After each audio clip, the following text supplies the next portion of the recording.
Hi అండి, నా పేరు సురేష్. ఇది మీరు చూస్తున్నది దివాన్ చెరువు 4th బ్రిడ్జి NH16 దగ్గర రాత్రి దొంగతనం జరిగిందండి. లారీ సైడ్ అద్దరు కోసేసి స్ప్రే కొట్టేసి ఈ విధంగా 30,000 రూపాయల ఫోను, 15,000 రూపాయల క్యాసెట్ పోయారండి. దయచేసి పోలీసు వారు అర్థం చేసుకుని మీరు దివాన్ చెరువు 4th బ్రిడ్జి సర్కిల్లో ఒక జీప్ పెడుతున్నారు. అలా కాకుండా కూడా 3 జీపులు పెట్టేలా చూడండి సార్. ఎందుకంటే ఈ రోజు దొంగతనాలు బాగా ఎక్కువగా జరుగుతున్నాయి. లారీ సోదరులారా, మీరు ఎవరైనా నిద్రపోయేలా ఉంటే పెట్రోల్ బంకులోకి వెళ్ళి బంకులో పెట్టుకుని స్టే చేయండి తప్ప ఇలా మా దివాన్ చెరువు రాజేంద్ర మండలం దగ్గర అక్కడ కూడా మీరు లారీ సైడ్ పార్క్ చేయకండి. సైడ్ మిర్రర్ కోసి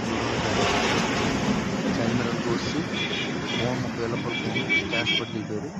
ఈ విధంగా చోరీలు జరుగుతున్నాయి. జాగ్రత్తగా లారీ సోదరులారా, మీరు ఈ లారీ పార్క్ చేసుకుని ఇలాగైతే వెళ్ళి దివాన్ స్టే చేయండి తప్ప ఇలా రోడ్డు పక్కన ఎక్కడ పెట్టకండి. దయచేసి అర్థం చేసుకోండి. ఎందుకంటే ఈ విధంగా దొంగతనాలు జరుగుతున్నాయి ఎక్కువగానే. ఈ మధ్యలో లేవు, ఈ మధ్యన మళ్ళీ పెరిగినాయి.